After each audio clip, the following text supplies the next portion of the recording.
Hi boys and girls. Today I want to talk to you a little bit about my story and what I'm doing to make it an even better story. Some of you may have heard, but not everyone, that I've decided to make the Cacao Man into a good character.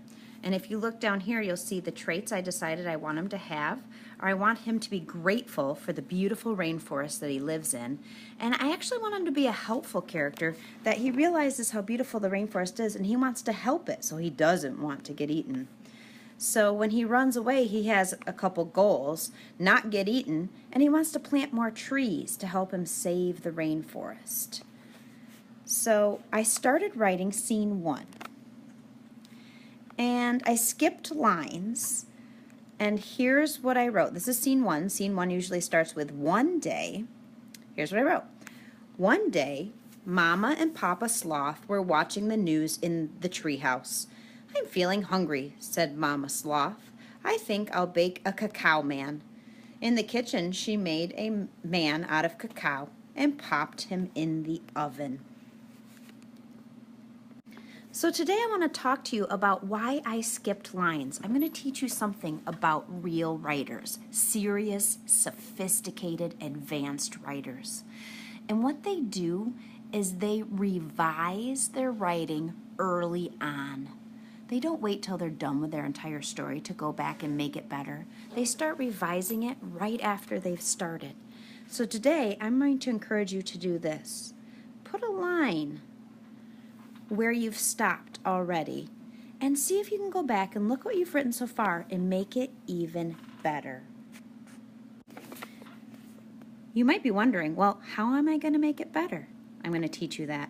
The only way to go back and make your writing better is to go back and look at your writing after you have become a smarter, better person. You have to kind of put your professor glasses on and get ready to look at your writing as a really smarter, better person.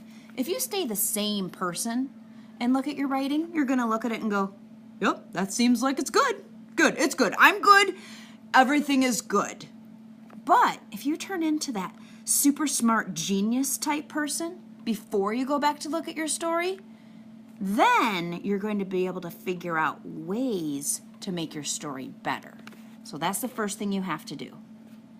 Now, I wish a fairy godmother could just wave their magic wand or their magic pointer finger and come and turn you into a smarter genius type person. But really, it's not magic. I'm going to teach you how to be a smarter genius type person when you look at your writing.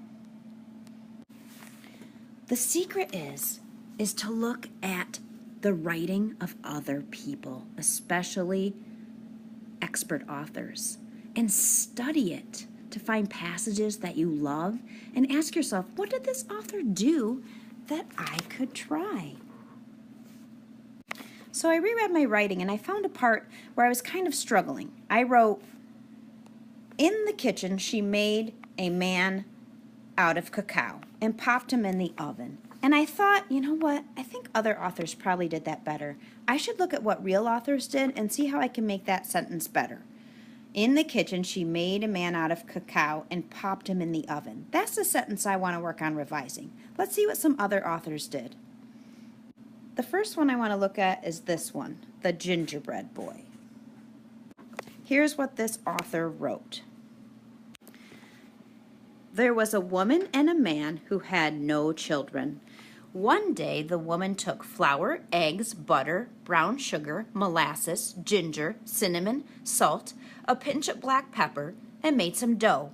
She rolled it flat and cut out the shape of a little boy. Then, with candy, nuts, and icing, she made the face and clothes. Wow. I really liked how she said some specific things she used. They said icing, nuts, candy, ginger, molasses. That was a lot more details than what I said. Here's the next one, The Gingerbread Man, the original one that we read. Let's see what they do in that one when they're making it. This one says, so they mixed up the batter and they rolled out the dough. And they shaped the little arms and they shaped the little legs. and they shaped the little head. And with raisins, they made little eyes and the little nose and the little mouth. And then with sugar glaze, they dressed him in a fancy suit of clothes.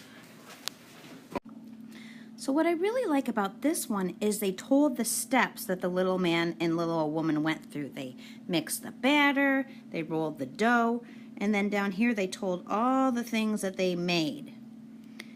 And just like the other one, they talked about some of the decorations: sugar glaze, fancy suit, raisins.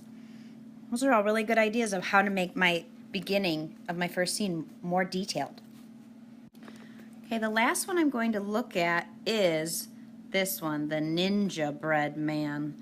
Let's see what the sensei is doing. It says, ninja bread was an age-old recipe passed down from sensei to sensei. It took a lifetime to master. Once baked, the cookie contained many mysterious powers.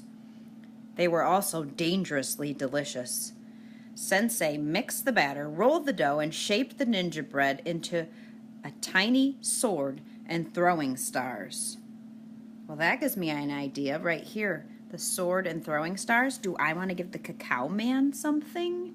I have to think about that.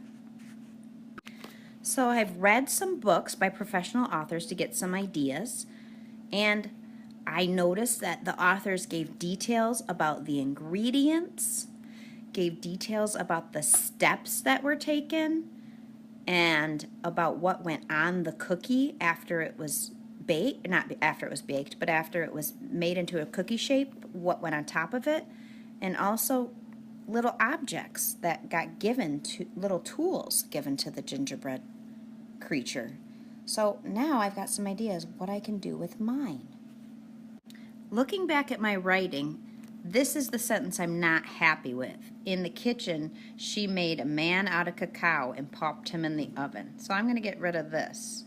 She made a man out of cacao and popped him in the oven. I can do so much better than that now that I have some inspiration. Here's what I decided to change it to.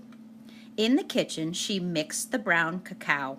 She rolled it out flat, and she shaped the dough into a little man. She gave him a cacao pod for a hat, cacao beans for eyes, and gave the man a cacao leaf necklace. Then she popped him in the oven for 5 minutes. So did you see how I did that? I stopped writing.